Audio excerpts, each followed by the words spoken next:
Welcome. My name's John DeVelo. I'm a senior magistrate judge for the state of Idaho. Prior to retirement, I served over 15 years as a juvenile judge from this bench at the Ada County Juvenile Court in Boise, Idaho, and have filled in periodically since. During my tenure in court, it can easily be said that I saw enough devastation and dysfunction to last many lifetimes.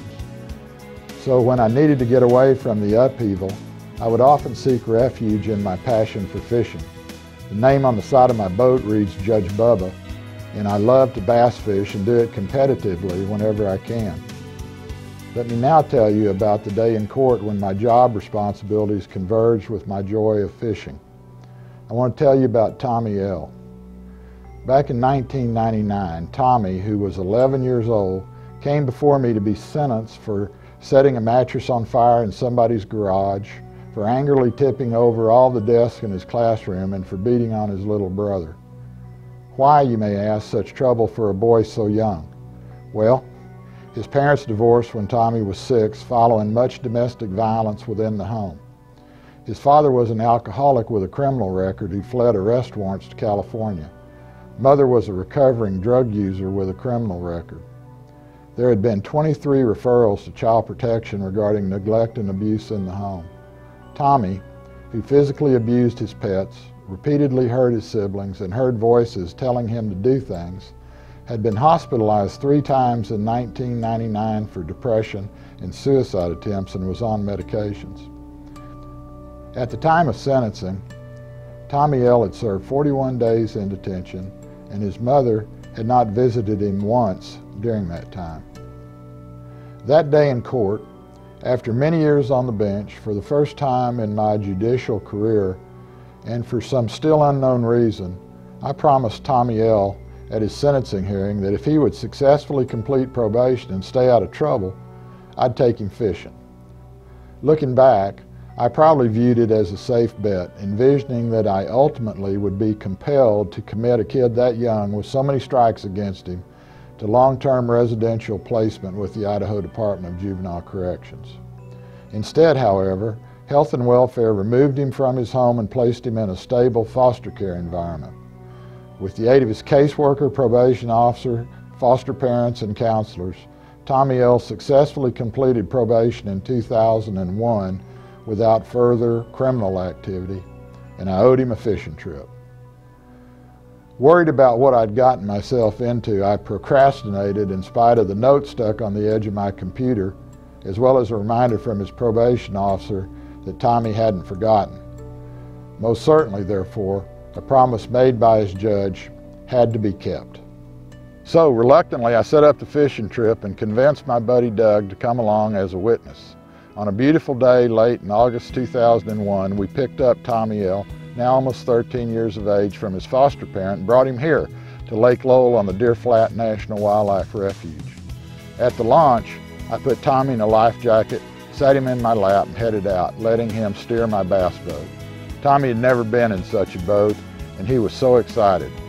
When we started fishing, I hooked the first bass and let Tommy reel it in. Doug let him do the same, and by the end of the day, Tommy had also caught a few on his own pole too. We fished until almost dark, took some photos, and stopped for burgers on the way home.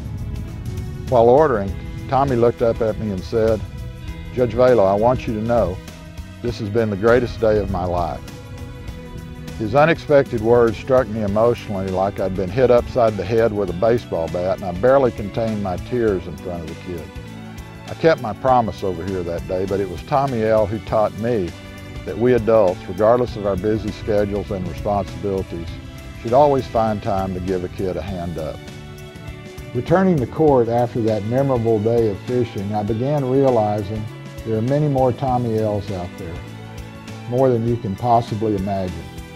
My experience introducing Tommy to bass fishing made me think that other troubled kids could be helped and mentored by the fishermen I competed against in bass tournaments. Good sportsmen possessing not only strong moral values, but also a stewardship of our natural resources and a youthful enthusiasm about catching fish.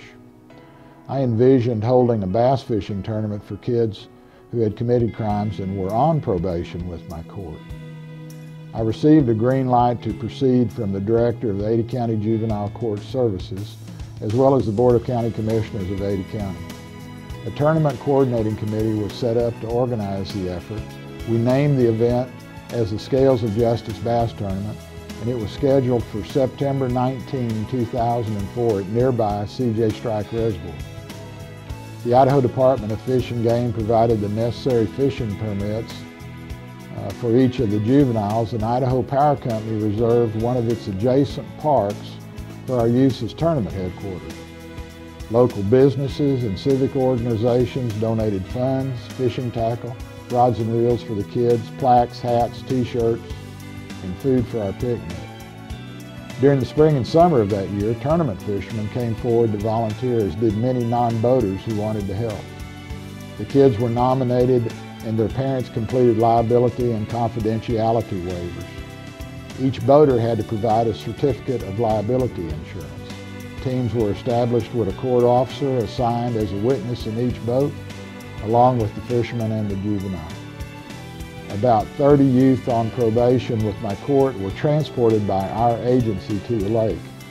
And even Tommy L., the young man who had inspired it all 3 years earlier, accepted an invitation to participate. For everyone involved, kids and adults alike, tournament day was magical. All the juveniles caught fish with the assistance of their boating mentors. No kids had to be returned to shore for misconduct. Each youth got to keep the donated rod and reel, and each received a plaque. More importantly, some of the kids continued relationships with their fishermen after the event. And as a fitting ending, Tommy L. won the tournament with the assistance of his fishing mentor. A promise made, a promise kept. Those young people were given a hand up and shown they could have great fun without committing crime. Following the initial event in 2004, continued interest, community support, and staff involvement have allowed the Scales of Justice Bass Tournament to be repeated every autumn since at Strike Reservoir. Our tournament committee is active throughout the year and has expanded outreach to now include invitations to participate sent to the juvenile probation departments in 18 nearby counties in Idaho and Oregon.